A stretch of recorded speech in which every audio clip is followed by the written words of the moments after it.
Hi, my name is Sifu Boggie, and welcome to The Way of Conscious Mindfulness, a weekly YouTube and podcast show discussing spirituality and science, balancing health and well-being, mind, body, and spirit with a Taoist twist. Taoism means the way, the path, the flow. Each week, we have either a different guest or subject, and we discuss their Tao, their way, their path.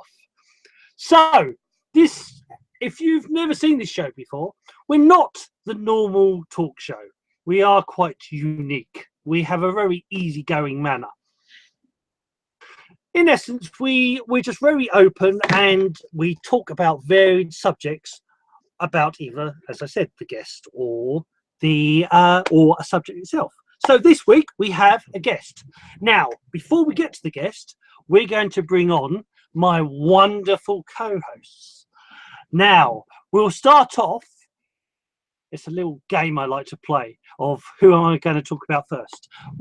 Firstly, I'm going to introduce the mysterious, the very, very serene and very magical Michelle. And I am activating her now. Hello, Michelle. She's there. Can she hear? Oh, no, I can't. Why? Channel broadcast. And there we go. There is Michelle. Your magic was blocking my presentation, but it's okay. I figured it out. My tech has worked out. How are you doing? I'm doing fantastic. How are you, Boggie? I'm happy to be here with you. Always happy to be with you. I am good. I am well. Right, I will stop talking to you just for a second, and okay. I will introduce. I was going to say I'll stop flirting with you, but I will introduce the next co-host, the next gracious, because I have to start flirting with him now as well. Otherwise, it will not be fair. Flirt with everyone. It's a healthy. I always try. I'm really trying. So, is the mysterious, the magical, the very good at questions, aka the questioner, aka Chris Clutton. Good evening, sir. How are you doing? Good evening. Hello, everyone. Right, are you ready, sir? Yes, I am. About as ready as you'll always be. So, okay, and finally, we have tonight's guest, which the show is basically all about. So the show is The Way of Kirk Kerber, who his topics tonight will be magic, medicine, and meditation. But I'm sure we'll talk about more things as well. So, good evening, Kirk. How are you doing tonight? Turn on your microphone. Okay, mic check. Paul, am I good? You're good. We're live, and we can hear you well. Good evening, sir. How are you doing? Shakti, namaste from Hell's Kitchen. I feel good. It's all good. I feel good. Awesome. So, listen, you're driving the car, okay? I'm just sitting in the back seat. Okay. Well, I have a very magic way of driving this car. But so I tend to ask the first question, and the first question can be an easy one, could be a bit of a tough one. So, dear Kirk, my question is this: the name of the show itself. What is Kirk? What is your way? What is your Tao? Shakti, namaste. Okay, let me allow my shaman helper to go and rest now. Okay, Snuggles. Go on. She's Snuggles. Snuggles. The YouTube sensation. You want to say hi to Uncle Paul? Hi, everybody. Snuggles. Snuggles. I've missed you. Snuggles. Oh, right. Okay. Let me see. We burned some sage. We created an intention here to meet, and we all met. Oh, I got to tell you, the benefit of being asked to do the show is very high, because I was like, I don't know what I'm going to say. I don't know what my Tao is. I'm not sure. So I've been making notes, and then I call my spiritual advisors, and I'm like, what am I going to say? What am I, what's my philosophy? What's my, so the way is to really, to practice. It's the practice. You get on point, you show up on point and on time, and you try to master the basics, and you just hit your mark, pray, meditate, try to get something up on the page for the benefit of other people, try to study something. And so I called my 2 spiritual advisors. One of them just said, look, there's nothing else for you to know. There's nothing else for you to study. Just be where you are. Be right here, right now. You're going to be fine. And so I don't know how to answer that, Paul. I can give you some questions. I'm good at giving you questions. So, well, you go for it. It'd be interesting to have some questions from someone who's not the questioner. So, Kirk, I mean, I've been on your show, and it's almost payback. It's almost spiritual payback. I've been on your show before, and now it's your turn to be on mine. All right. But you want to ask some questions? You go ahead. No, okay, Paul. Okay, let's. Here's what I can tell you. You've got what you've studied in this lifetime, and then you've got what you've studied in other lifetimes. So, it's not always clear. You could be working on your midterm. You could be working on your PhD. Here's what I got. Here's what I'm telling my clients and my coach, advisor, mentor. And here's what I'm practicing. Okay. Desire, knowledge, application. I forgot one part. Desire, knowledge, application, repetition, embodiment. You get all that, right? I feel like I'm working on embodiment right now. That word came into my consciousness last year, really hardcore. I don't know if I have, well, I definitely have desire. Knowledge application, I'm probably shaking on. I like to jump ahead just to the end. But I feel like embodiment is the most crucial component of living the practice, So so that's where I've jumped on in my, so I don't know. So that word just triggers me. So go for it. So can I jump in and ask a quick question? Reading through your bio, there's a lot of words that you use to describe yourself. Creation, awakener, transformer, coach, advisor, mentor, fellow empath. All these are words which are used quite a bit nowadays, and I tend to ask this question about how you feel empowered to be a mentor to someone. Is it a skill that you have gained through knowledge, or is it a natural skill that you've had all along? Okay, here's 2 things. When you have spiritual gifts, or you're kind of like on the soul path where you are going for the embodiment, or you are working on the quote unquote PhD, you're going to put it into practice. You usually start showing that at an early age. So from a very early age, I was reading books. I had my first meditation experience when I was 10 years old, but then, so I kind of already was a lot of these things from other lifetimes. I walked in with a lot of it, but then, if you put in a different perspective, say, we were talking about music and a musical genius. A musical genius walks in with that musical genius. If that musical genius doesn't do anything to streamline the tech in this lifetime and in this body, then what good is it going to be? So you got to do both. You know, you can't really teach a raw spiritual gift, in my opinion. You can't teach talent. But, you know, for every one of me and Paul and everybody watching that has the gift and took the time to learn the tech and streamline and study and be visible, you know, there's probably like 1,000 that just, they didn't get that far. You know, they're the embodiment of something. They might be the embodiment of truth. They're not meant to be visible in this lifetime, or so, you know, I hope that kind of, I really picked up the call, even when I didn't want to. And I think a lot of times, you know, if you talk to people with spiritual gifts, whatever you call yourself, mystic, medium, magic, mystical, psychic, shaman, they're going to probably say it was really reluctant. I didn't really want to do this. There's something in my fiber that made me obsessed with all things metaphysical and spiritual. I've had a TV show every Monday live in New York City for the last 13 years.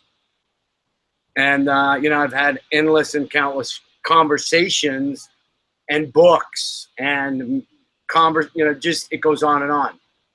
So at this point, you know, I kind of picked up the call. You got your raw spiritual talent. You have your higher avatars that are following you. And I think you have to have the karma, like maybe to step into a shamanic type of power. And you have to have a specific type of wiring.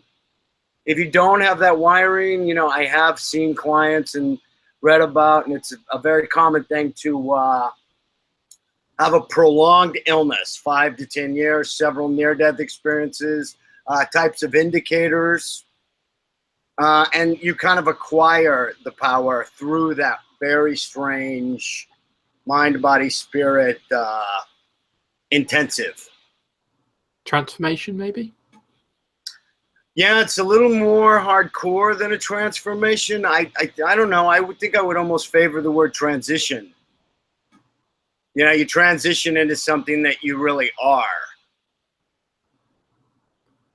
Cool. Now, you mentioned there that you got started quite early, and it sounds like it's much easier to follow the spiritual path and explore your gift from an early age than it is from, say, your 30s or your 40s. Would you say that's true? Or? Okay, so let's go back to Paul's touchstone with the Tao. You know, what we're going to say is everything is spiritual, and there's no such thing as not having a spiritual awakening. Did you say that's about right, Paul? Yeah, I think you're muted, but. You're muted. Yeah, I was.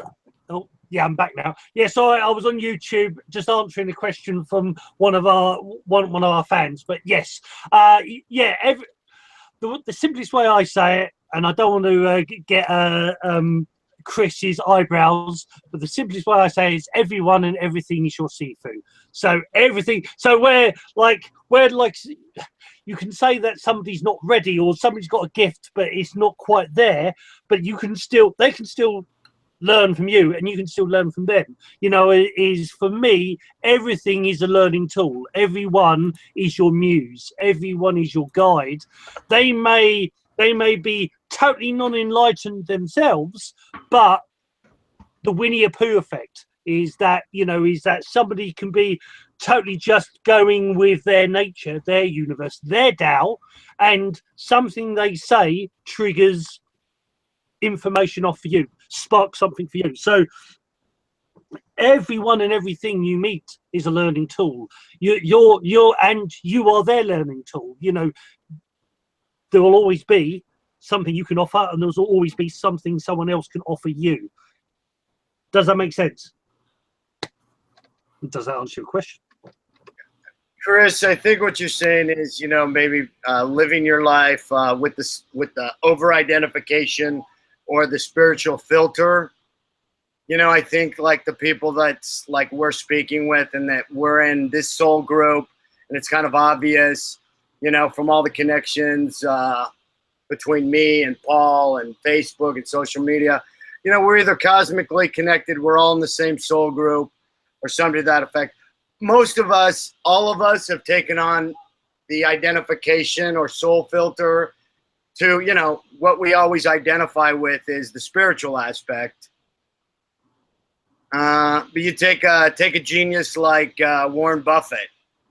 You know, Warren Buffett tried to invest in the stock market when he was 12 years old. So is Warren Buffett does not have a spiritual life? You know what I'm saying? His application is through money, but there is a spirituality to what he does. So here's a couple more things. You know, I've seen people that like,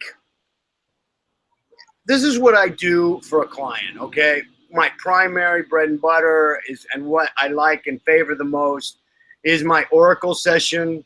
I've been studying and have been a student and a teacher and a reader of the tarot esoteric system for 25 years. There's tarot decks and cards all over the place. And, you know, I kind of chose that system to learn in, to study in. And I offer to my clients an oracle system with tarot. So if you saw The Matrix, where Neo goes and they're like, he's going to go see the oracle, and she's in there baking some cookies, and she's going to tell him what he needs to know at that time. Basically, my gift operates and materializes as I can read where their soul is, the arc of their soul in this lifetime, in other lifetimes, and then I can tell them either you're good, you're right on point, you're exactly where you're supposed to be, look for this in a couple months. And, you know, what I do is I reinforce that mediumistic channeling with the backup of a visual, you know, aid for the client. You know what I mean? So basically I'm getting stuff. I'm reading their soul, other lifetimes. I see where they're stuck. And then, you know, I keep showing them images, and then we discuss it.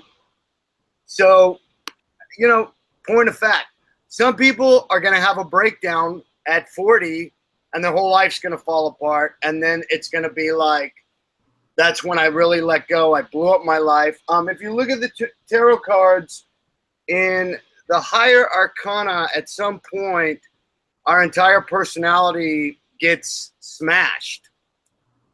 The Tower. You have a death. Your entire personality gets completely smashed either by a new idea or, you know, a person, or bottoming out on addictions. You know, have really like lost yourself in the material world. This is the devil. It's not the Christian devil. This is an addiction to an idea, an energy, a thought pattern, a person. You know, you've lost your flow. So in answer to your question, I'm trying to keep on topic. You know, a lot of times people are slated in their 40s and 50s. They kind of did all the stuff they wanted to do, and then their whole life falls apart. And that's when they're going like, oh, spiritual awakening. You know, it's all about like, okay, my priority is different.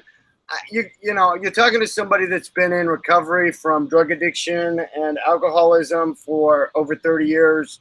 I've been sitting in recovery communities for over 30 years, listening to other people's stories. So, you know, my knowledge and kind of wisdom about this cycles that we all have the same cycle was really kind of exponential. Okay. So I think what you're trying to, I think what we, where we went there is it doesn't really matter when you start your spiritual life. It's right for you. I think is that right? Yeah, I would feel, yeah. For me, there is, the beginning is whenever it is. You know, is that for some people you pick it up straight away. Some people you would have. There is, you know, my philosophy, without getting Chris's eyebrows, there is no good or bad, there just is. So therefore, a big turmoil may be, in some people, oh my God, that's really bad. But that could be the beginning of your future. You know, that could be the beginning of the path you need to be on. So, you know, if like Kirk doesn't mind me saying, you know, I know about, you know, his some of his history, about the drug and alcohol, but that sent him on this path. That's put him in that. So was that really, you know, yes, it's bad, but was it really bad? Because of that, you are where you are now. You know, it's a thing I say that can get up people's goats sometimes, but there is no good or bad, there just is. Because at the end of the day, if things open up doorways and for you, are they really bad things, or are they gifts covered in poo? You know, are they something that opens up? But it's true. It's one of my old. He used a different word, but that's one of my old friends. Terry would say is sometimes the nightmare things that happen are just gifts covered in poo, and that's all. You just got to wipe away the poo, and underneath you find the gift. But that's my viewpoint. Right. What's yours, Kirk? Thank you, Paul. Okay, Chris, if you were a client of mine, what I would do is, you know, we would sit down, we would meet, and I would say what's going on.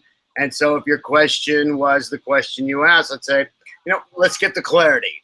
So to me, the clarity of what I think you're trying to say, once again, the opposite of clarity is vagueness, murkiness, and the shadows, which create pain, actually.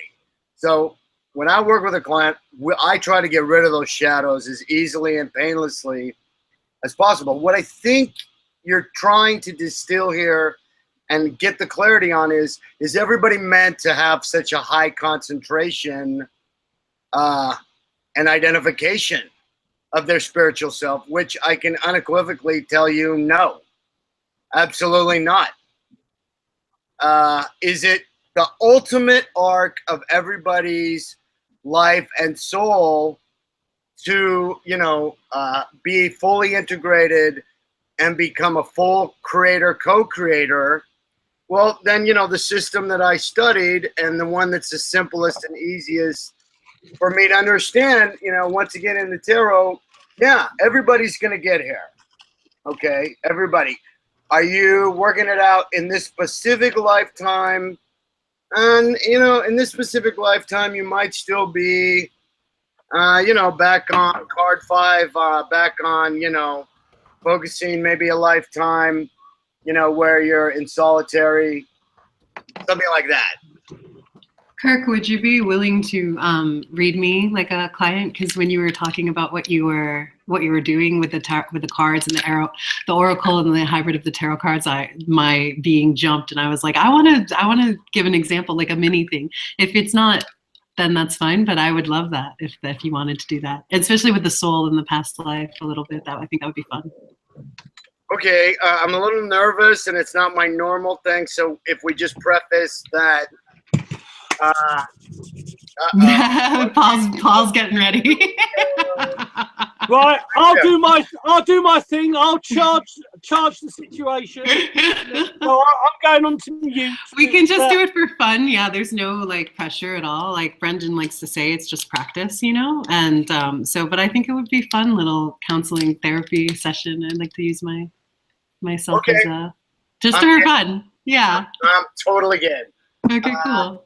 Here's what I can tell you. Okay, when I get a new client, my client has probably seen some of my videos. You know, I have 10 years of my TV show online. I have over 300 YouTube videos on Vimeo, Dailymotion. So my client is kind of for you. Spent time with me pretty much already. Gotcha. I get an email, and in a couple paragraphs, they kind of tell me, you know, what's going on, and if they feel compelled to see me. At that point, I send them an email back, and I say, you know, I offer 9 basic services. If you'd like to give me permission to read you, you have to send me an email back, so I'm going to need that. I'm going to need to either hear your voice in a real-time face-to-face, or I can see your eyes now, which is where I read through, is the heart chakra, the eyes, and the voice. Totally. And so I'm going to tell them I need all that, and I'm also going to need, I ask them for their birthday and their full name upon birth, if you don't mind saying that. Cool. So what name, because that's what carries the vibration. Sure. You know, because I've gone under several different names. I'm a triple Gemini with a Pisces rising. Oh, wonderful. 8 people here right now. My dog's a Gemini, so she's got. I love Geminis. I'm a Scorpio. Yeah. Okay, you're Scorpio, but you know what? Here's what I'm getting right now. Just looking at you, talking to you, your rising sign is just as heavy duty, like as even almost maybe more influential than the Scorpio. Well, yeah, I have 5 planets in my rising sign, which is Sagittarius. I have 5 planets in Sag and 4 planets in Scorpio. Yikes. And a Pisces moon. Okay, so yeah, okay. Yeah, I get very strongly that the rising is so heavy that it almost overshadows the Scorpio sun.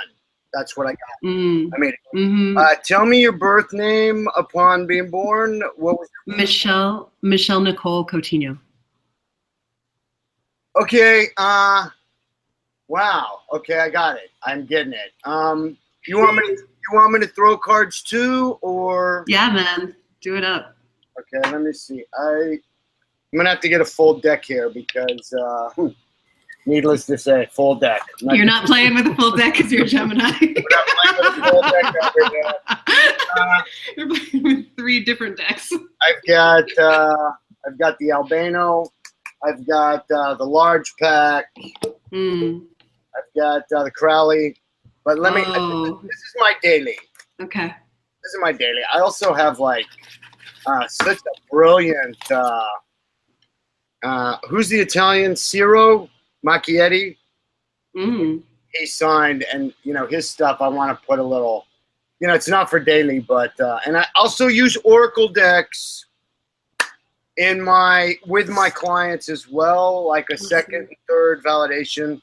So I do have Oracle, and you know, just for people that are watching, got the yin yang on it for Paul. you know, we're gonna make a distinction between the tarot and an Oracle deck are 2 different things. Yeah, it's all Tai Chi, baby. It's all Tai Chi. It's all Tai Chi, baby. So go ahead and just say your name one more time, your full name. Michelle Nicole Coutinho. Okay. And why did you? Do you know why you came to see me today? I felt called because of your description of overlaying the tarot and the hero's journey and different things, and I was like, you know, what would be a fun experiment to step into. What if you gave a reading for me? We've never done that on the air before. Let's do that now. It felt playful. Okay, good. Okay. What do you kind of think about through your day? I mean, like, give me top 3. Like, you know, what are your thoughts right now? Right now, here today. Yeah, how to make money. You know, okay. As an entrepreneur, I'm feeling that's a huge thing right now in my life. Okay. How to be more creative and connect to the community and serve the world as a healer. So it's a lot of life purpose stuff, and I'm also moving apartments. You know. Okay, here's what I get, even without seeing any cards. I get really, really strong that you favor and always incarnate with a very heavy concentration in one area. So you're so that, what'd you say, 5 houses in Sag? Is that? Yeah, 5 planets. Yeah. Okay, anytime you get that, right? Anytime you look at the chart, you know, and you look at the wheel and it's like all over here or it's all down here. You know, mine's like that. Yeah, astrology is not my natural gift, and I don't usually speak in that, but I have a working knowledge in conjunction with the tarot, and as you know, the tarot is also based in astrology. Sure. Anytime you see a person's chart like that, you chose like a uber concentration, okay?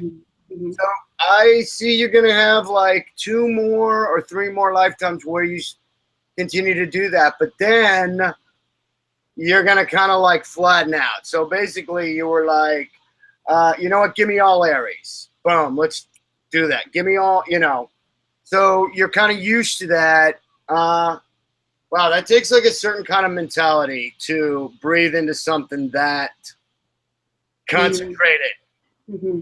So if you feel in a couple parts of your life like you're not hitting your mark, you know, you just have to know and understand that, like, you know, you're doing this uber concentration, and so the tendency to kind of feel like that you can't get in a perspective on things is because you can get lost in it. I mean, yeah, I agree with that. You can drown in it. So For sure. let me see. You've got Sagittarius fire, Sagittarius fire, and the Scorpio's water. So, you know, you've kind of got like these two things going on. But as far as your soul's purpose, I don't see that you really built a lot of like markers in. Okay. What I do see is that you wanted to be in this energy and just be steeped in it and understand. So, okay, we go with Scorpio, which I'm more familiar with. Scorpio is really about transformation, sex and death and transformation, and going under, coming up, going under. And so you're going to have sympathetic people around you, right? That like truly are easy on you and get you. That's for sure.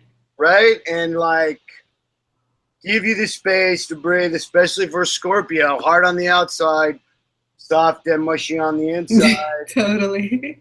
And don't piss off the Scorpio because, you know, they have the stinger. And so they're probably going to sting a few times. You know, I'm getting good stuff. I mean, I'm getting great stuff. I got Queen of Cups. Word. I got Nine of Pentacles. We got a Strength card. Oh, I love that card. We've got a Knight of Pentacles. So there's, you know, it looks like there's somebody, a younger male energy around to help you. Oh, okay. Does that seem about right? Well, well, there's two of them. There's a young male energy that's very helpful. That's my friend right there. And then there's another young male that I was talking about a minute ago, but I don't know if he's helpful or not. Okay. So, you know, I don't want to have the whole interview be the reading, but here's what kind of, you're familiar with this card? This, Seven. Six. It's where they go over the river Styx. It's where Okay. you really kind of cross over into some, it's where you really face some very hardcore, very specific things. Okay. But it's not going to be for a while. So, you know, relax, catch your breath. The next maybe year, a couple of years are really going to be about collecting your energy so you can make this journey. Interesting. I feel like I just made that journey in a way, but yeah, okay. Okay. Yeah. Yeah, there's a little more. I mean, I've got I don't know if are you totally convinced, because if you're not convinced, you know what I'm saying? This is kind of neither here nor there. You're not really sure. You still got the blindfold on a little bit, even though the day is nice and everything's clear. You got protection. You know what you're doing with it. And then, you know, we'll wrap it up with this. I mean, you got the moon.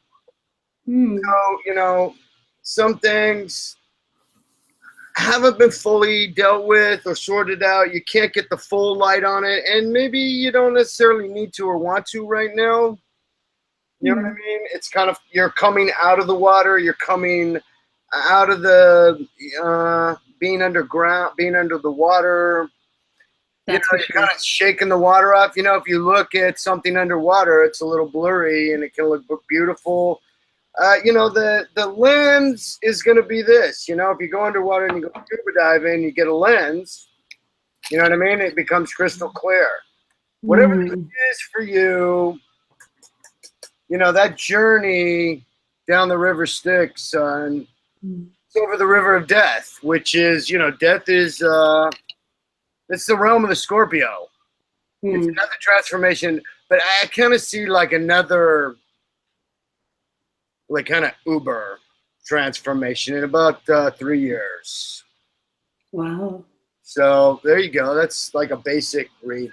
As far as your soul arc, you're kind of right on time. You know, I think there's like a little bit of a lag, as you said, in a couple areas, a couple weak spots, and you're just like this much. You know, you're not quite, but you know, you're not gonna have. You know, when a person has a breakdown, that means they're off on their timeline. You know what I mean? They've been stuck for so long on something.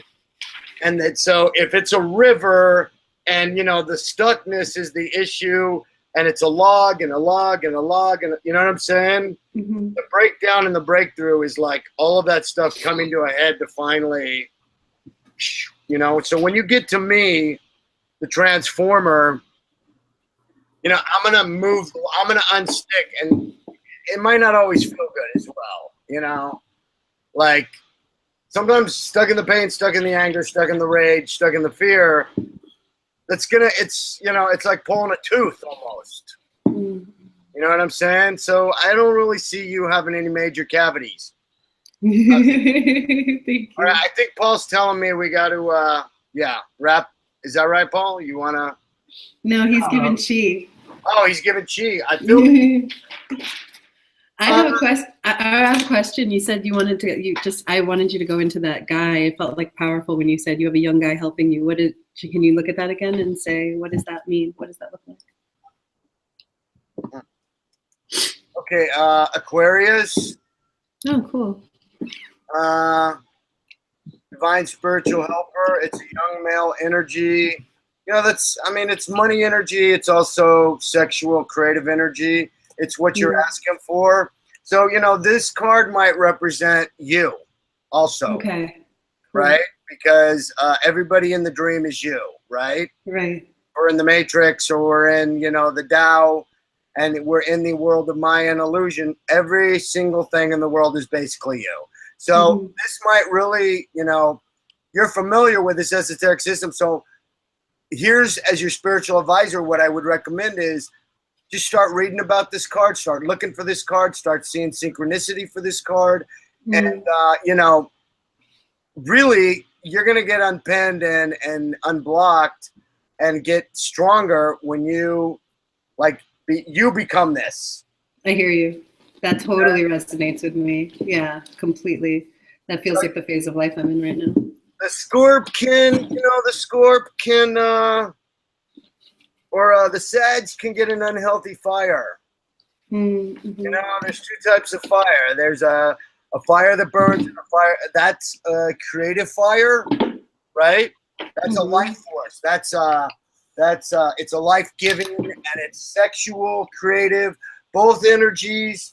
And then you've got a life-taking fire, which is like addiction. That's a fire out of control. It's bleeding your life force. You're burning alive, right? So this is really a healthy energy, whereas you've got the concentration of the Sag, especially. So, you know, what I would say is you're going to have to pay attention to that Sag fire not getting, you know, you're really going to have to be master of the universe stuff in those fire levels. Totally. You know, if a Sag, when a Sag is going in the right direction and channeling positive, you can't touch it. Like, it's one of the most powerful as far as creativity, focus, pulling stuff together, working in the material world, you know, as opposed to say, like, I'm a Pisces, I can barely remember when to pay my bills. It's probably always going to be that way. You know, I must go outside with no clothes. I mean, I don't know where they're half the time. You know, but the Sag is about, like, material world stuff. Yeah. You know, so I would also, like, try to hit up an astrologer that you know and find out where the money stuff lies in your chart, and then I would try to feed that and augment that. But the basic idea I'm getting is you're good on the emotions. Thanks. you're good on the emotions. Okay, this is a divine feminine, streamlined aspect, and I kind of get that you're good on that part. So that would be the water and the Scorpio, right? This is a younger energy, so just try to, you know, take in the things I've said. Look for this as a synchronicity, you know, and try to tone down the Sag fire. And if you really get that all to a creative fire, you're going to be on fire, like, in a great way. That's what I want. Woo! Great job. Yeah, that's great. Awesome. Shakti, namaste. Yeah, thank you. That's beautiful. And I love the part about the fire. That lesson, I think, just as an overarching philosophy, you know, that there is a fire that burns and consumes, and then there is a fire that feeds and nourishes. I think that is a huge discernment as to not burn yourself out, to not burn ourselves out as creative people, as in our inner being, and to bring ourselves, like Boggie always says, into balance, like with that true, and using our own, like even talking about ourselves as these, like we can relate to astrology, but as elements, you know, and like I don't have a lot of earth energy. I have one thing in earth, you know, but like as elements, you're a triple Gemini, you have a lot of air. So you need a lot of earth and grounding unless you have earth on the inner, you know, so really, and that's all like an Ayurveda, you know, it's a lot of these Eastern philosophies about really, we should all take a second to be like, what's my elemental state at the moment? Where am I too much in one direction and too much in the other? Or if I'm feeling out of balance, think about it elementally. And then imagine, like, you know, even if I have a lot of water, but it's too watery, like you said at the beginning, I'm drowning in it. You know, right. I totally do that, get lost into things, not be able to see things clearly, like you're underwater. And really coming to terms with yourself and having that self-awareness that you have a tendency to either be too fiery, combustible, or too drowned, lost in water. And then really, how do I create a healthy, clear water for myself? How do I create a healthy, beautiful fire? You know, what's my sacred expression? And bringing myself back into balance in that way. And that makes you very pure in your element. So Chris is saying it's the end of part 1. Yeah, we're getting ready for end of part 1. That was a pretty good part 1, I've got to say. It will be Kirk Kerber and the reading of Michelle. I think. Yes, will I love it. A good title. I just want to quickly, before we finish, because we may then continue this into the second part. But one thing I always want to say, like, yeah, very much about the fire and the passion. Yes. Yeah, its passion is very much Jing in Chinese. It's very much Jing, and it's very much the internal flame, rather than going into extreme fire where it's nothing but fire, which is like hatred or pain. But one of the things I wanted to say, one of the things that came up is this thing, the Taoist concept of overflowing your cup or overflowing your pot. So your aim always is, in the Taoist expression, the dragon dog shaman is very much, there are 3 pots. You have Qi, Jing, and Shen, and you always overflow the first one, and when it's overflowing, transmute into the next. So Qi Qi is physical vitality. Qi transmutes into Jing. Jing is emotional vitality. Jing transmutes into Shen. Shen is spiritual vitality, and Shen transmutes into your spiritual being, into your, where you talk about ascension or going back to the universe, Tao, the God. That's your ultimate aim. But one of the biggest things that in Taoism they say is your aim is always to help others with your excess, your overflow. Wow. So the aim for a spiritual healer is to make yourself you know yourself with me, I'm always over the top, always abundant, because from the abundance I can help others. Rather than a lot of healers can burn themselves out, use themselves up, because they're not filling up their own cup. They're not overflowing themselves. The Taoist philosophy, one of the Taoist philosophies, is this always going for the overflow, always filling yourself up to the excess, and you use the excess to help others. But we might continue that in part 2. But for now, for part 1, I'd like to say thank you very much to Kirk. thank you very much to Chris, and thank you very much to Michelle. And Thank you. That was fun. Thank you. Namaste. So everybody, namaste. So everybody in the podcast world, this is the end of part 1. Please look forward to part 2, and that will be soon. So take care. Bye for now. Love, chi, and shed. Okay, just give it a couple of seconds. And here we go for part 2. So, is this where we take a quick break and leave the camera for a minute, or what? You can if you want. If you want to go for a quick break. Okay.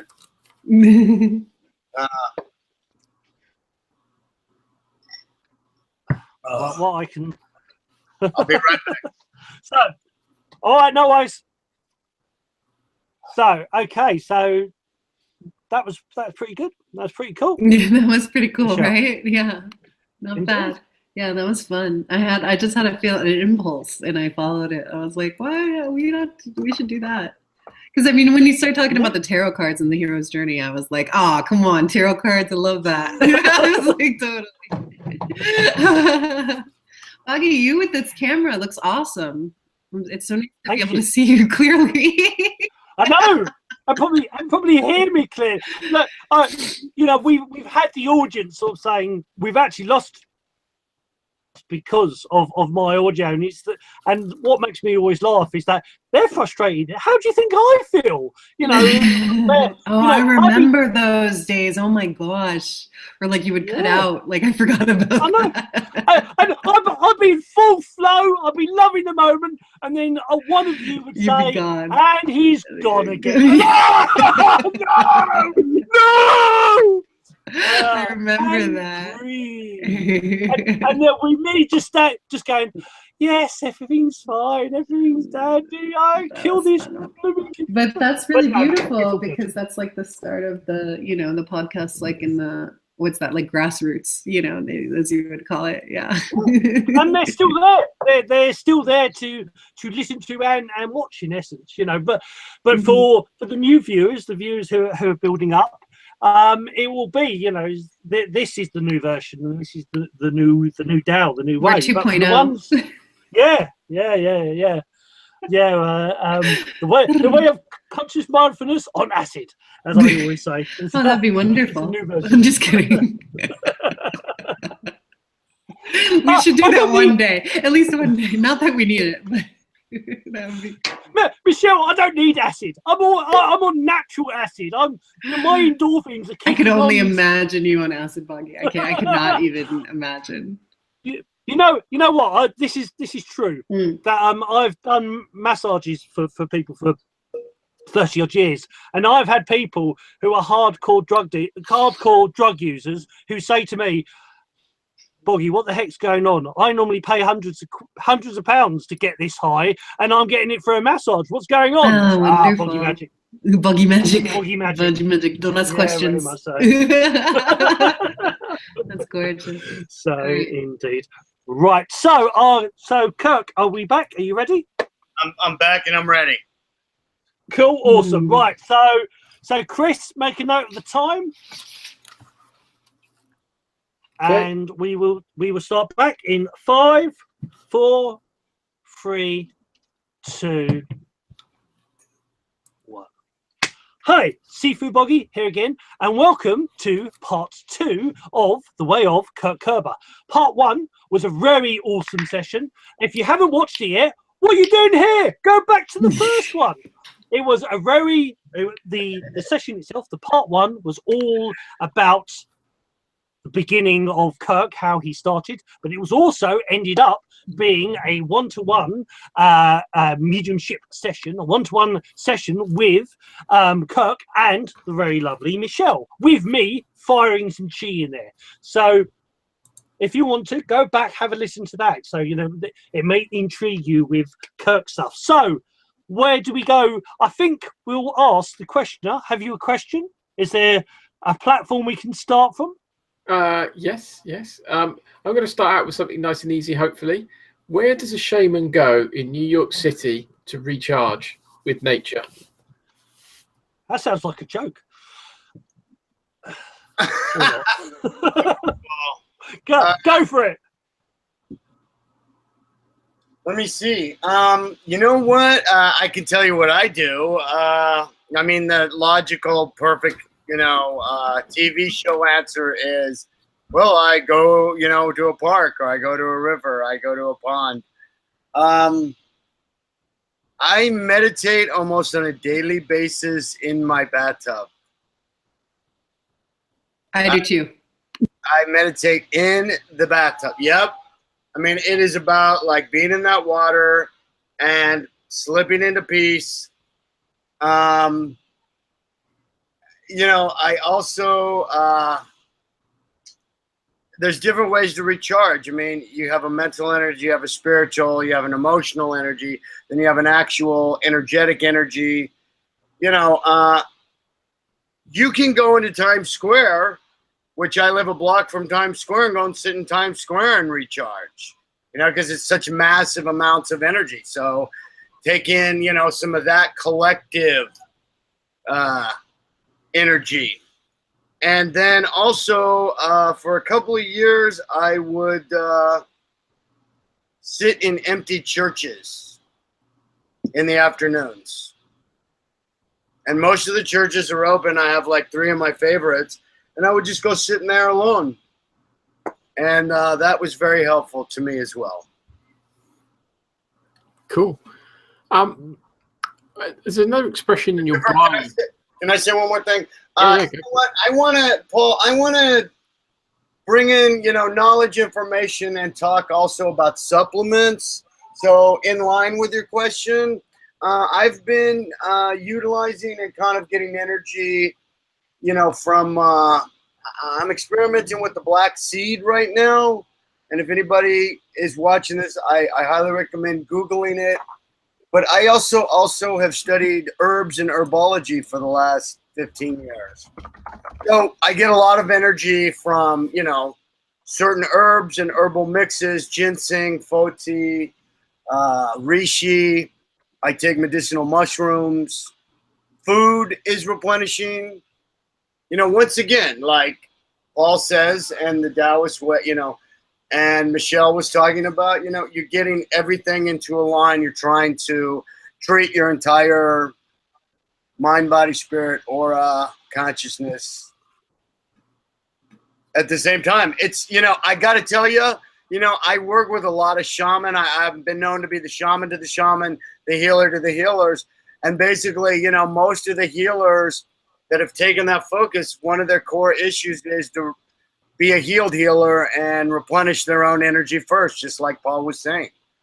I can heal 10 or 15 people, and then, I'm circling the drain, and I'm like, I'm okay.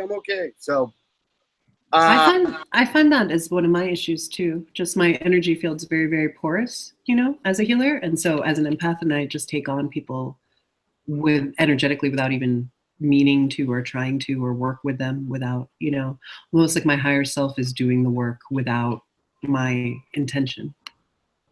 There's a big issue with empaths. There was my teacher did a lot of training.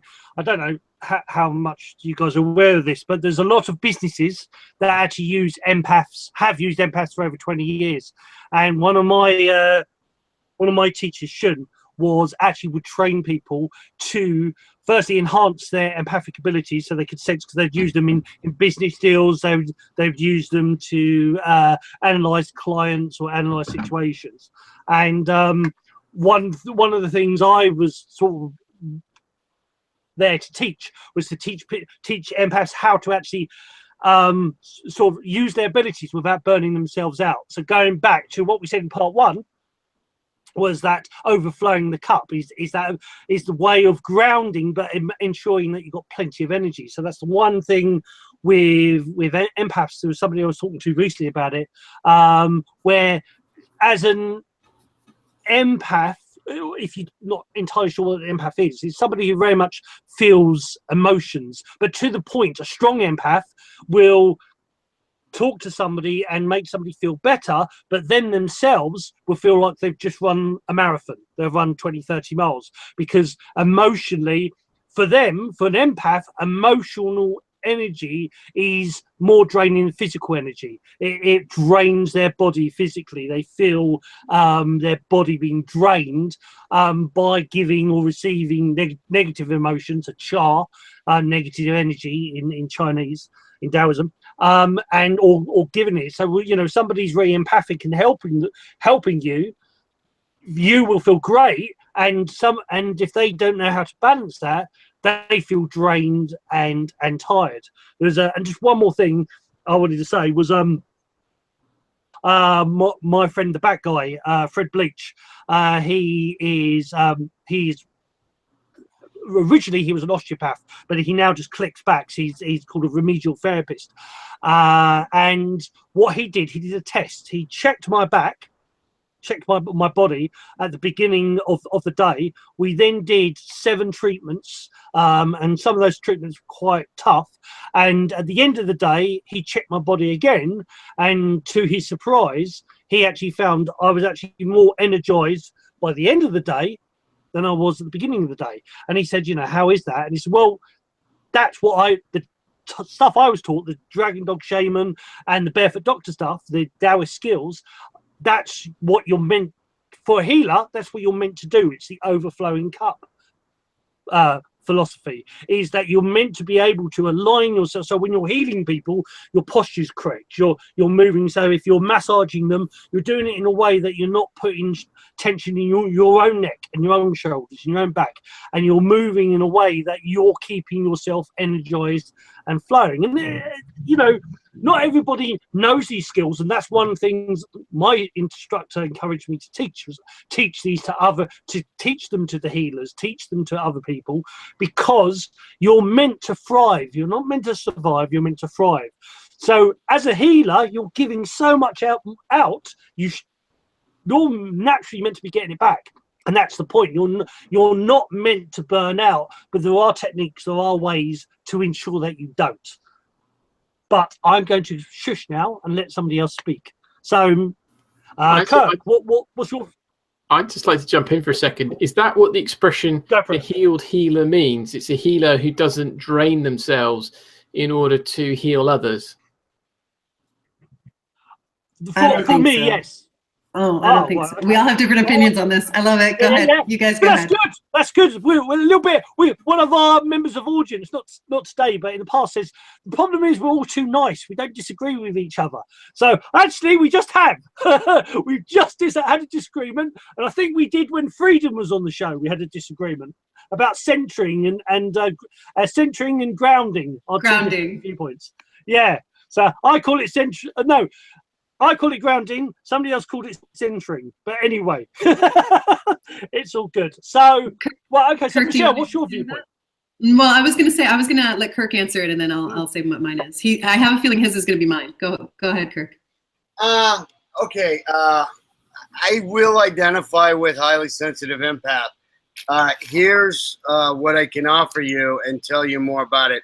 I do have a kind of crudely, not really clear series of videos called Being an Empath, what it's like. And I really try to get down. They're about 3 or 5 years old right now, but you can go watch that on YouTube, and that's about, 5 hours long, where I just discussed.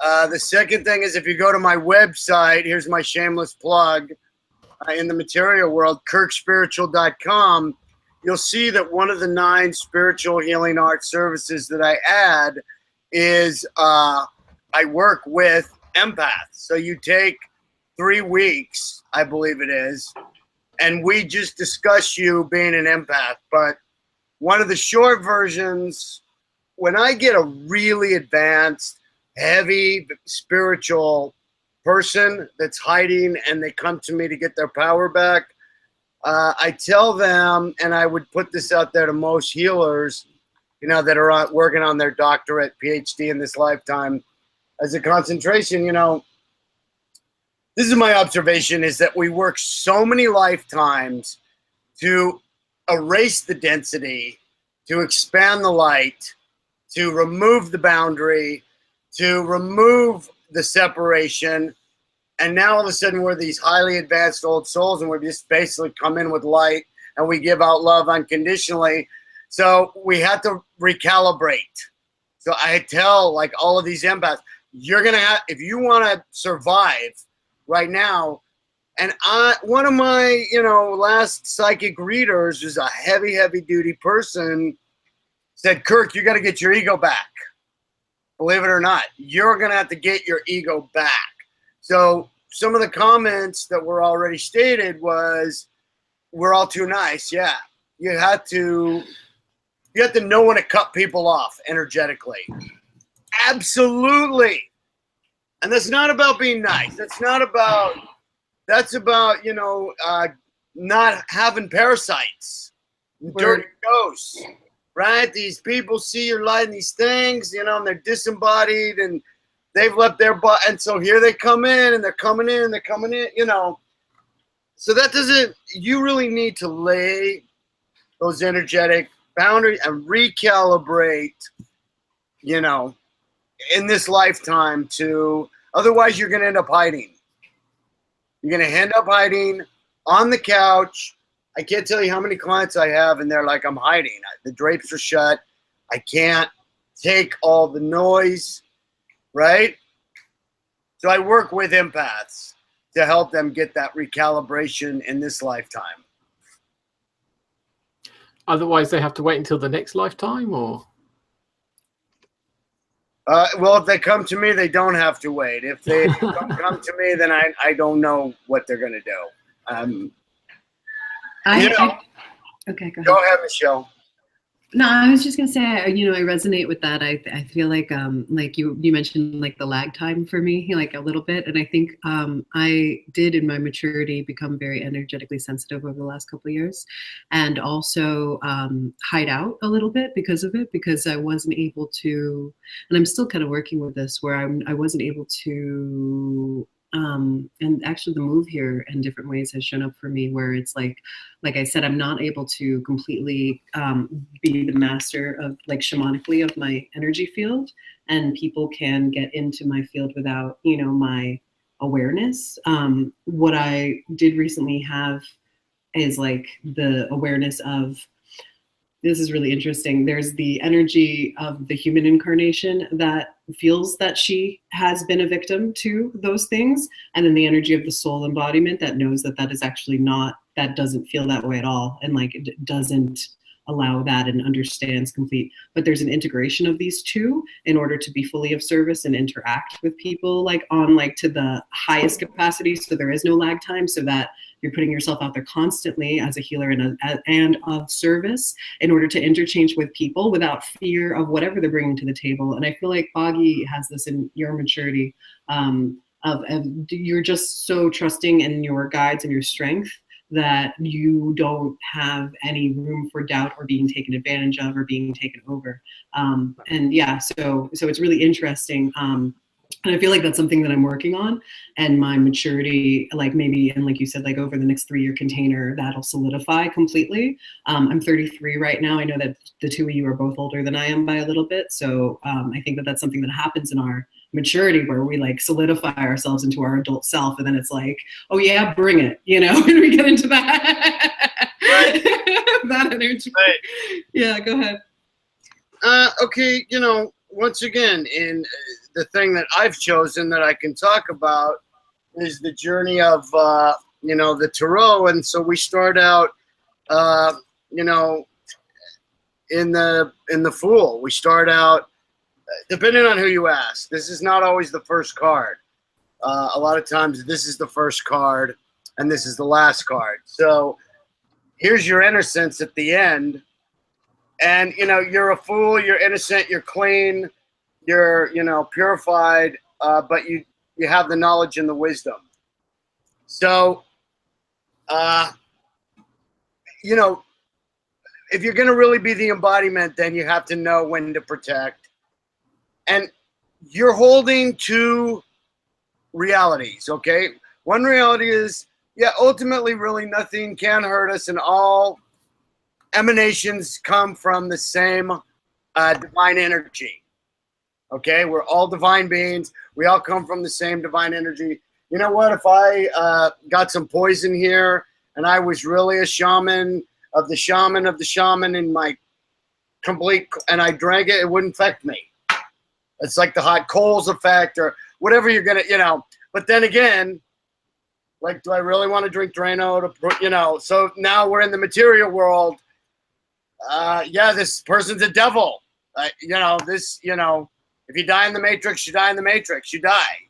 So when I was in my 20s and 30s and a little more adventurous, and that here comes the devil to knock on my door, I'm like, who are you? And that, you know, they're like, I'm the devil. And I'm like, come on in, devil. You know, let's have some fun. So now, you know, when the devil, like, is downstairs, I don't even let him in the building anymore. You know what I mean? Like, because I'm just like, you know what, devil? I've seen you. I know you. We had a lot of fun together.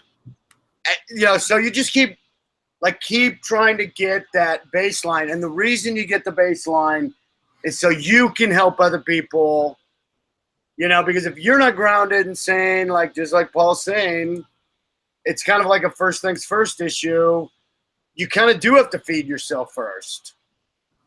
You do kind of have to make sure you're healthy first. You kind of have to make sure you're clear first. That's cool. Go ahead, Christopher. I always have more questions. Again, it was there was an interesting bit about dimensions. You were talking about higher and lower dimensions, and that you would experience both. And I want to leave that question and come back to being an empath, because we've talked very much at a high level about being an empath, but we haven't really sort of given the impression or the idea of the experience of being an empath day to day and what that might be like for someone who's not an empath, let's say. Okay. To a degree, everybody has empathetic qualities, you know, and let's go on a continuum, okay? So we're going to go 0, which would be psychopath, sociopath, kind of like a regular person, and then we have full tilt empath. So when I work with a client, I'm just going to try and find out where they are. And I'm going to try and ask them questions. What are your indicators? Okay, I'm going to look for their indicators. And I start tossing out questions. I can tell you on my own personal thing, I have full stereo, surround sound, all 5 senses, psychic spiritual gifts. One of the spiritual gifts that really kind of people don't talk about, but I've read about and I didn't even know, was the ability to smell energy, psychically smell other people. So say you're smoking a doobie or a bong hit, or you're drinking a beer, say something. There's some very distinct smell in your home, and you and I are on cam to cam. I can smell it. I can smell it all the way from here. I can smell it in your energy, and that's gives me another clue, like not an empath, but just a regular client, like what's going on with them, you know?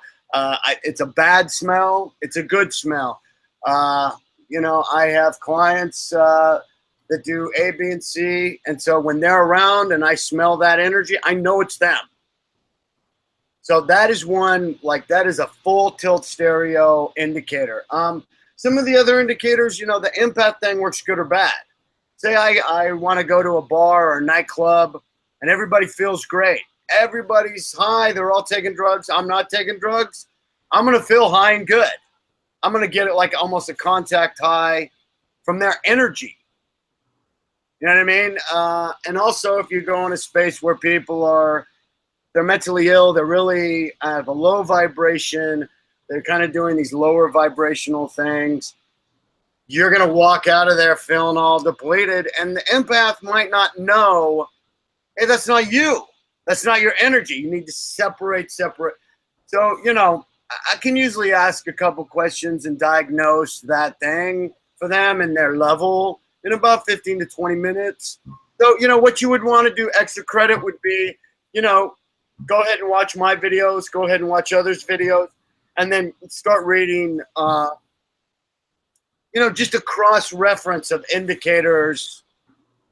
You know, another indicator is almost always at some point, an empath or a highly sensitive person will attract a sociopath or a psychopath at some point. Or they'll have a psychopathic or sociopathic parent that like just bleeds them dry and tries to suck the life force out of them. Very, very common. I have heard that before, particularly in romantic relationships as well, is what I've heard, that for sensitive people that will happen. Right. So, you know, the unrecovered empath, as we'll say, that, you know, the one that hasn't been healed. And being an empath in and of itself is a form of highly evolved healer. Just being an empath. Here's the thing the point that I really like to kind of set forth is that you got a sociopath. You know, the ideal situation is to put the sociopath and the empath in a room and have their energies level out to each other. And then they would both learn and they would both become these like kind of realized beings by sharing. Say you live exclusively and only and completely in the material world according to your consciousness, you know, your challenge is to now integrate and become more empathetic. Likewise, all of us as healers who have over-identified and are so highly sensitive that we can smell and feel and taste and touch energy, even at distances, we need to spend time shoring up. And just like in Michelle's reading, it really is true with most of us, our weak spot is the material world. So we need to become a little more dense. We need to have a little more boundary. We need to be a little less compassionate in certain areas. Like, you know what, I'm not going to tolerate your bullshit, and I've had it, and you're bleeding me dry, and you know what, you're cut out of my life. So get lost. You really do, because that's not our normal vibe. Our normal vibe is, no, I'm the last one off the boat. It really, truly is. Right, Paul? I mean, we're just kind of like, I've already died on the Titanic so many times. Who gives a shit? It's more interesting to die. You know what I'm saying? But no, at some point, we have to get into the lifeboat now and be like, you know, I'm really sorry if they're all dying. But no, it's my turn to be safe. So you got to cut somebody off. You've got to say, because trust me, they will go and they will turn to the next person and they'll scotch tape all of their drama and codependent insanity and their parasitic shit onto somebody else. You know, like we think it's us. Like, oh, my energy is so. No, guess what? The parasite comes in for the parasite. The minute you get rid of that parasite, the parasite's going to go to. They're not even going to skip a beat. What there's that book, isn't there? Or the scrolls. Remind me, Boggie. I've forgotten what it is. Celestine Prophecies. Thank you. What's the dramas? Celestine Prophecies. The dramas are poor me was so my life is so bad. Oh, it's so terrible. Oh, what am I going to do? To Aloof, where Chris says, "How are you?" How are you? Chris says, "How?" Oh, okay. And, you know, so in other words, you need to ask more and more questions to find out what you know, the person. So the person's very aloof to interrogator. I don't know what you're wearing, Chris. That doesn't suit you. I don't like your glasses. They make your face look funny. To intimidator, what I say is going. Okay. So the different plays. These different plays are ways of grabbing energy, grabbing people's emotions. And in the Celestine Prophecies, which is, can I remember Daniel Redford? No, I can't remember his name. But the Celestine Prophecies, very, very good book. And when it came out, there were Qigong guys that were saying, yeah, you know, this actually is this whole thing of energy. People drawing other people's qi, jing, and shen, but especially jing, emotional vitality, through this. The Taoist viewpoint on this is there's two ways to deal with it. You either cut them off, so as Kirk says, rightfully says, you know, you say, no, I don't want to deal with you, or you do it the Taoist or the advanced Taoist or Buddhist way, which is you give them so much love, so much qi, that they'll run a mile because they can't actually handle it. Because, you know, if you say, you know, oh, okay, right, boom, and you blast them with so much energy. Because I've done it the Boggie way. I've done it where I'm radiating so much energy, people will actually say, I can't cope with it, you know. And then I say, but you said you wanted healing, and it's like, but it's too much energy.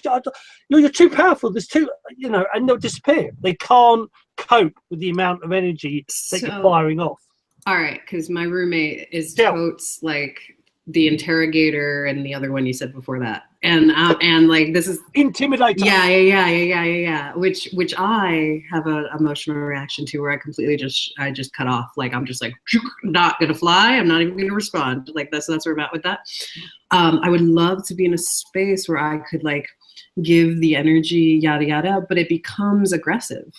And so I'm not doing it from a place of love, obviously, but the interchange becomes, what I'm noticing in my examples, I'm sure people can relate to this, is that the reason why I disconnect as opposed to engage is because it becomes a drama, a long drawn out conversation. So like what should take 15 minutes of normal, like it becomes a 2-hour conversation. So I just stopped engaging because I was just like, this is a waste of my chi and I'm not able to make progress in a way that's healing. So how do you love the person enough? Because on a soul level, behind the insanity of the immaturity that I see in this person, like behind that insanity, I'm like, I do love this person as a being, and I can see, and I have that, you can hear it in my voice. Like I do have that depth of like compassion for this person. All right. However, behaviorally, it's very difficult. Go ahead, Kurt. Yeah, go ahead. What?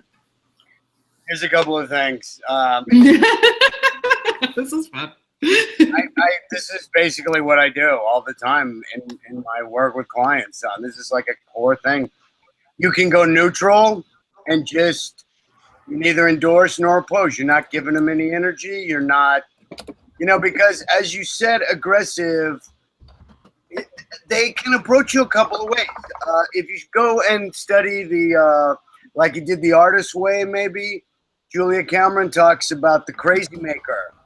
So this is, and Paul said it too, this is the person that is always on the phone, and the second you get into the bathtub to replenish your energy or do something good for yourself, they're just on you. The phone starts ringing, and the more you kind of like meditate on getting into your aura, all of a sudden they get insistent.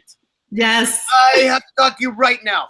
And I tell my clients, you know, once you start cutting these ties with your primary quote-unquote parasite, whoever it is, whatever it is, they're going to know. They will know. Trust me. And they will call. They will show up in your city. Hi, I just happened to be here. They will, you know, they'll either seduce you or they'll send you, you know, like, oh, my God, you know, here's everything you ever asked. I'm sorry. You know, they'll start tossing out gifts, or they'll, you know what I mean? So the thing is, your stuff has to be on point, right? Because it doesn't matter what they do. So, you know, if no blood comes out of them, the leeches, they just fall off. So this is your practice. You know what I'm saying?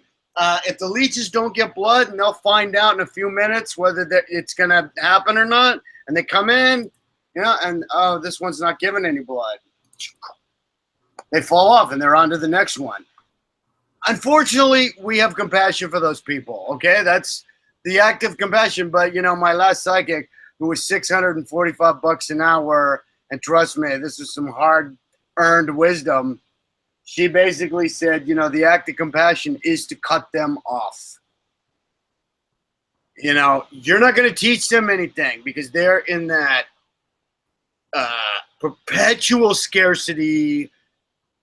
No matter how much you give them, it is not, you know what I mean? They're like in that trance.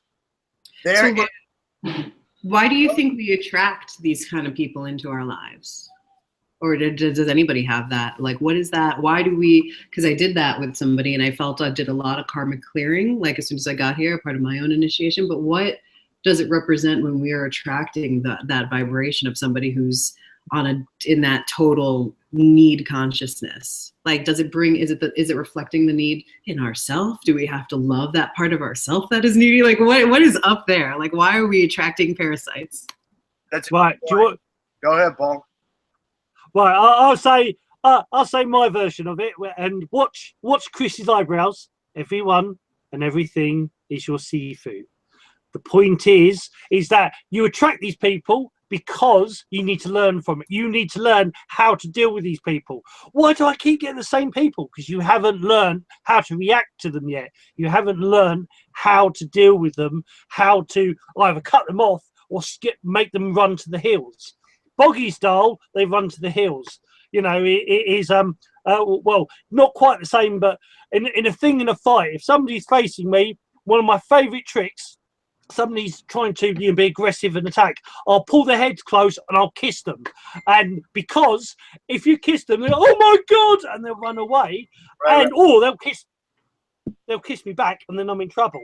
But the point is that you do the unexpected. For me, you do. But the point is, they're there because you need to learn.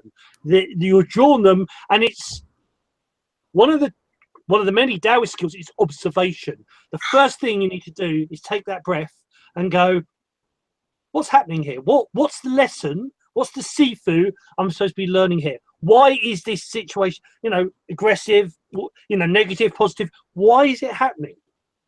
Because if it's a good thing, we'll figure out why it's happening and then embrace it. If it's not a good thing, figure out why it's happening and then embrace it. But embrace it in the right way. Do what's best. Now, what Kirk is saying is learning how to cut it off in the right way, where you cut it. The trick, a true shaman trick that I was taught is to get people to do what you want without them realizing, with them thinking they're doing it themselves. They fall to the idea themselves. So is to get that person to, you've had enough, like energetically in your head, say, right, I'm giving you no more energy now. That's enough. I've given you enough. It's time to go. And you're saying that in your head, and you think it manifestation enough that they literally, as Kirk would say, the blood stops coming out, they'll go. So it's learning how to do it in a shaman way, in a Sifu way, in a Boggie way, of getting them, you're in control. You are the creator of your own reality. But rather than having to verbally say it, using your intention to cut them off. Kirk, back to you, brother. I couldn't agree with you more, Paul. Let's, it's the Jedi mind trick, bro. That's what you're talking about. Basically, you don't need to see his identification. These aren't the droids you're looking for. If you get to that point of it, here's the thing. You're right on count number 2 as well. We always have some of our projection in there. The real master, you're going to get into the deep, hardcore Buddhist tenet, Zen, give the pull back. Okay, this is what I'm going to tell the client as well. You know what? Drop all your energy and give the pull back. See this thing as it is. Okay, that's the true wisdom. That's what you try to practice as far as the Buddhist tenet. True wisdom is seeing things as they are. So basically, you're going to stop your projection. Now, the person comes to me, okay, Michelle, you come to me as a client, and you go, oh, I've got this person, I've got this person. I'm going to say, tell me the person's name, and I can read the person energetically as it relates to you. And then I'm going to say, okay, well, you had 5 lifetimes where you killed them and you abused them, or you did this, or you raped them. And then there was 7 lifetimes when it was the other way around, right? And then they did this to you. And so now you're on lifetime, 5,000. And do you want to continue to keep score? Do you want to cut the tie? And then, so, there's a couple of things. Do you know what I'm saying? So you want to do a tie cutting if you're really done with this one person. A lot of times, it could be your mom, it could be your dad, it could be this person that did this, or if you really want to cut the tie, then we can start doing that work. So that's another aspect. I mean, there's like different levels. There's levels of like, you know, my last lover, I have this work. I go out in the neighborhood and, you know, maybe there's crack addicts or there's this or that at night. You know what I mean? They try to come in for a little thing. You know what I mean? So, you know, you got to map it out. But when you get this habitual, let me put it to you this way, same relationship with 20 different people relationship, yep, then it's time to go to the, you know, your advisors, my psychiatrist. Give me some, I've lost my perspective. I can't see it. What am I doing? Because you know what? The next one, he might be named Chris or Bob or Joe or Brad. Gonna be the same exact shit all over again in a romantic, karmic. So it's something I'm carrying with me. Now, you know, if the other person has all their, you know, it gets wild. They're carrying all their projections. They're carrying all their karmas. They're, you know, and it's all gets really confused. So what do you, yeah, so what does that mean? Like, so, because I was just talking about that earlier, is like that thing where you're on repeat with where you're attracting like the same relationship and it's 10 different people, but it's like the same dynamic. So what does that equate to? What are you not seeing in yourself then? Like, what is usually the common thread in those situations that you see with your clients or people? It depends what you're acting out. We got to find the clarity to find out what you're acting out and what your part is. You know, if say you've got a dominant submissive, you know what? If you really want to act out dominant submissive, then you kind of have to be aligned with, like, that's cool. I'm digging it. I like to be this, or I like to be both. We trade. You know, you have to assess a level of harm or a level of learning. You know what I mean? If it's really like I have to sit down with a client and say, is this going to harm you, like psychologically or overall? You know, what are you learning, and can you like set it free? We can do an exercise, a tie cutting. We set them free. We apologize in every lifetime. We cut the ties. We wish them good for 40 days in every lifetime, and that will loosen the stranglehold that you guys have on each other. Sure. A repetitive pattern means, just like Paul said, repetitive dynamic is what you're asking for. Just like Paul said, you know, that's a stuckness. That's a stuckness.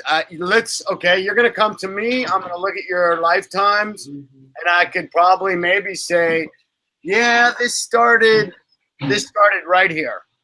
If I'm really on my game, you know what I mean? If I'm really on point, I can sort through it. It's almost like the history of your computer, and I'm just going to go, this one, or show me the first one, or show me.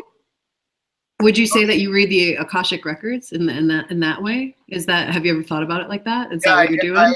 Edgar Cayce, yeah, I guess that's kind of what it would have to be. Yeah, that's cool. It is cool.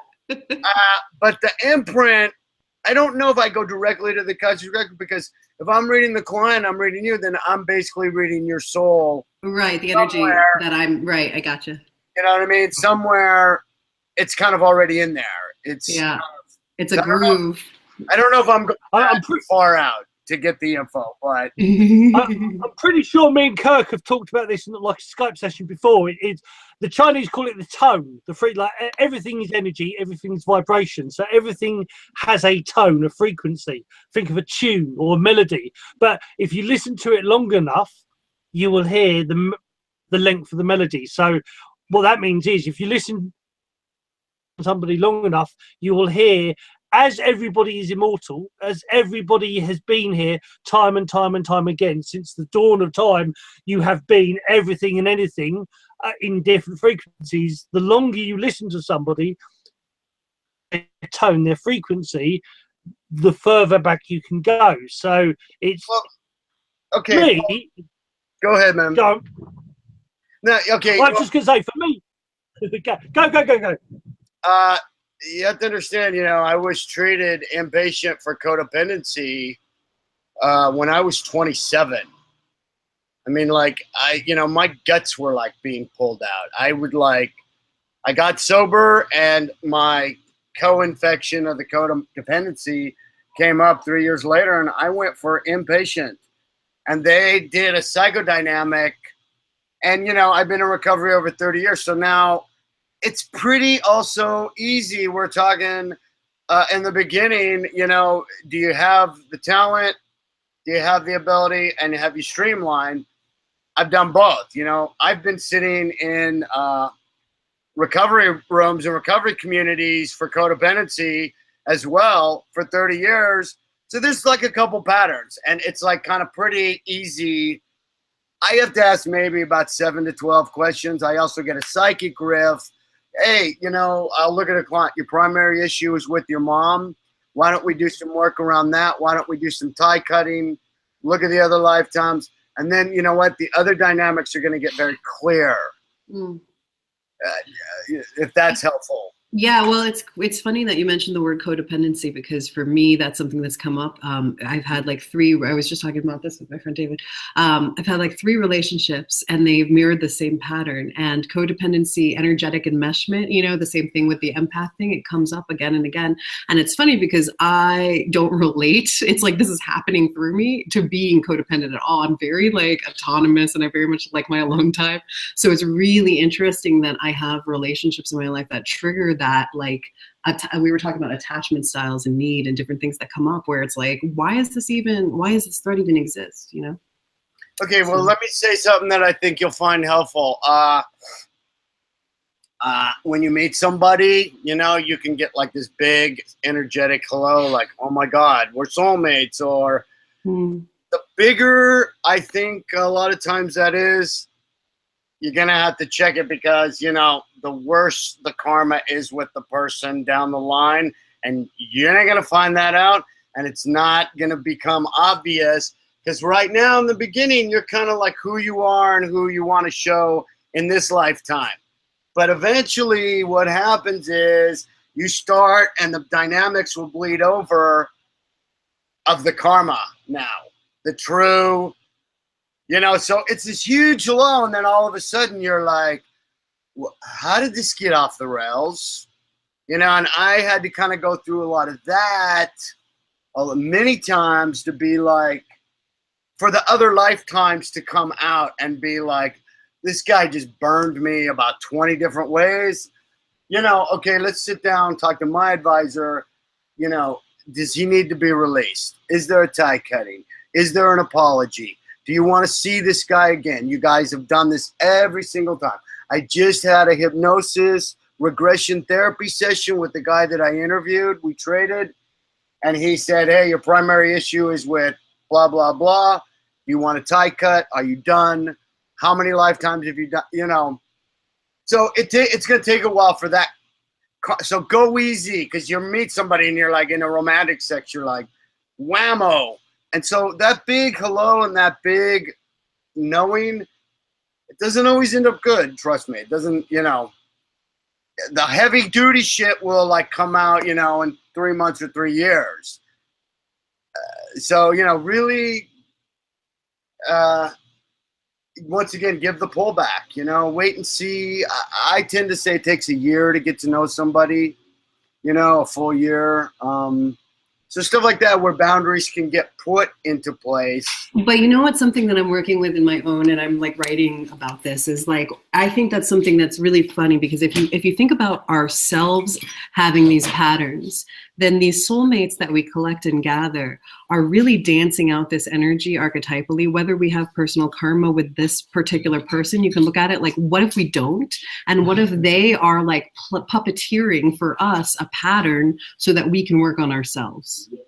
You know what I mean? So like, so in a sense, this soul is not your adversary in that way, and we're all in that universal love place, because what they're doing is they're just playing out a dance of karma for your benefit so that you can do a clearing on yourself. And when I was working with this one person, that's what I was really noticing and coming through. I was like, this is all coming up in me so I can clear in me my own blocks to self-love and my ability to receive love from others, or feel that I'm worthy of receiving love from others. So okay. Boggie's like ding ding ding ding ding. It's all you. It's all you. Yeah. Okay.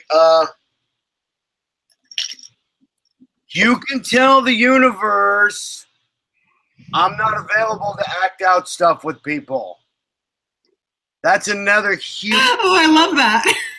Humongous thing is when you energetically, psychically, spiritually meet a person, you see whether they're tossing out bait to act out their mommy script, their daddy script, their brother's script. And you just, if they're going to attach, okay? Let's use that word. When I first got sober, I got angry daddy attached to me all the time. And I did not know what was happening. I was kind of like, this isn't me. Like, why am I turning into such a raving bitch here? This isn't me. And, you know, what I learned is that people carry around a script. If you let them attach the script to you and set you up to play a part, and you keep taking the bait, then it's on you. So after a certain point, what I started saying is, you know, I have to allow, and it's important to allow your clients to project on you a lot of times to help them clear something. But in a personal sense and in a romantic sense and otherwise, I really have a disclaimer out to the universe to say, I'm not available to act this stuff out with anybody anymore.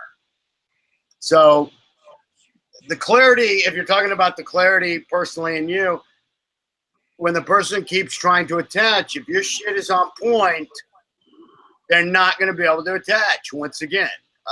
It begins. That is so true. Yeah. You know. And it's hard because sometimes I think the universe sets us up with each other very purposefully. So like my shit will be like a perfect match for your shit. And then it's like, oh, but that's the bait I always fall for. And I was like, oh, but that's Totally. Exactly. That's your seafood. Right. And that's the seafood. Okay. You're going to learn that new lesson. Right. You know, I mean, the person that hurts you the most, you learn the most from. And that you love the most on a soul level. Like, even though this karma stuff that we say that happens, beyond the drama, like, you guys are boys, like, hanging out, you know, in the spirit world, like, being like, I love you this much, I'm going to piss them. I feel that way about my dad. Like, I feel like he set me up so much, but, like, on a soul level, like, we are really bonded, you know? But yeah, this lifetime, it didn't work out exactly that way, you know? So. Yeah, no, I mean, okay, it's a comedy, it's tragedy, it's a dream. So yes, I guess we could agree in theory before we incarnated, you were like, put it on me, make it hard, make it me, and don't let up.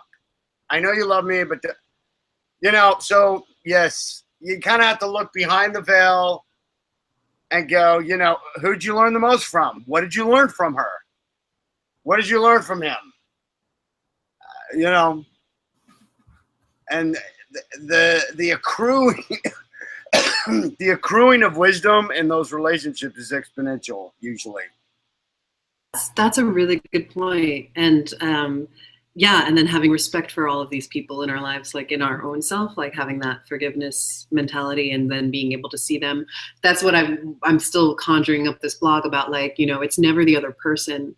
And it's always bringing up our own excavation so that when you see that other person, you don't really have to blame them as like your antithesis. You can like, like you said, the pullback, but you can like take space from any kind of judgment or blame, really, you know, energy, and just really see them as a being.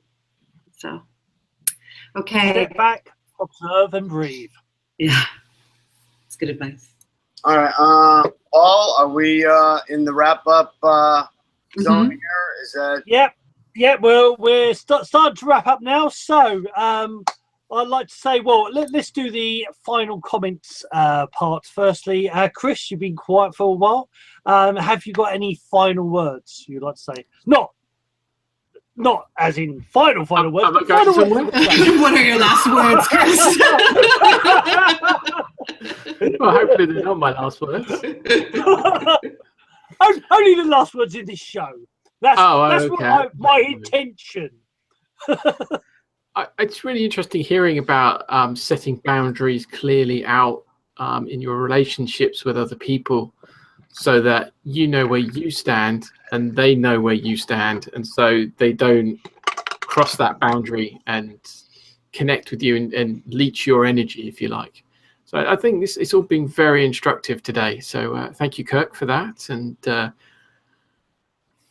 yeah, thank you very much. Shakti namaste. Michelle. Sorry. Michelle. Any words? Well, I don't know. This has been a beautiful. Well, let me see. I do know. Let's see what I want to say. Yeah, I want to say thank you to Boggie and Kirk and Chris for creating this. With it feels like we went into some deep stuff and interesting things, and it was interesting putting myself on the table to kind of be excavated and talking about things that were up for me, which I liked that part. And I hope that it was serving to all the people who are watching as well. And yeah, and then I guess I'll pass it to Kirk if you want to talk about how people can get in touch with you and get your services. And yeah, thanks for the episode. Shakti namaste. Okay. I'd like to thank everybody here for their loving service and, allow me to come together in the sacred meeting of, what did I call when I interview people? What do I call it? Sacred soul, sacred circle, sacred. Totally. It's the healing circle. And so I'm glad to be here. And I was so nervous. And, the minute the camera goes off, it's like nappy time for Uncle Kirk. But you can watch my TV show is broadcast live every Monday. The quickest way, I'm very visible on Facebook, Tumblr, Pinterest, YouTube, Vimeo, KirkTV@gmail.com. And then, of course, I have a very extensive website. And I have over 300, almost 500 hours of free stuff, too. But my website is very simple and easy, Kirk, K-I-R-K, spiritual.com. I offer 9 basic services, a lot of which we covered. I'd be more than happy to hear from you. You can send me a form from the site or, and I get a lot of emails where people just want to tell me their spiritual history. And so I do reply to everything. Real time with me is the information is available through More About Me, FAQs, and also please read my client recommendations. And hit me up on Facebook as well. You can be friends on Facebook. Basically, I'm the type of guy is you want to find me, you'll find me, and I'll show up at the right time. Right, Paul? I mean, right, you guys? Yeah, that's right. Yeah, I've known you how long? I think 2010, wasn't it? Around about that time. Been a while. Maybe. Yeah, I don't know. We just found each other and we're like, oh, hi, good to see you again. Oh, there you are. Where have you been? You're late. Yeah, it was. Right? Yeah. It was. I was like, oh, yeah, I know you. Yeah, I remember you saying that actually when we first Skyped. Said I recognise your energy. So yeah. Well, I've been waiting. I knew you were here somewhere, and there you are. But yeah, that's our spiritual talk. But yeah. So thank you very much, Kirk. As always, it's a pleasure. It was a wonderful part 1 and part 2. And if you're on part 2, go back to part 1 and watch it because it's really good. Okay. So I'd like to finally thank, yet again, I'd like to thank Kirk for a wonderful show. I'd like to also thank the co-hosts, both Chris and the wonderful Michelle. Now, next week, I'll very quickly say, next week we have Anne Jersh, and we will be talking, one of the subjects we'll be talking about is spirituality in business, which is an interesting one I'm looking for. I thought you'd say that. So that is our show for next week. So from this week, I'd like to say thank you very much and goodbye from Chris. Goodbye. Very curt, very boom. It was a curt. Goodbye from Michelle. That was and finally, goodbye from Kirk himself. Shakti, I'm giving you the Shakti, the love, the light, the sanity. Shakti. Shakti, namaste. It was great to be here. Thank you. All right, then. Well, see you Yes, later, thank you, guys. Dylan. I hope you enjoyed it. See you next week. See you next time. See you in the future. Love, Chi, and Shen from The Way of Conscious Mindfulness. Bye.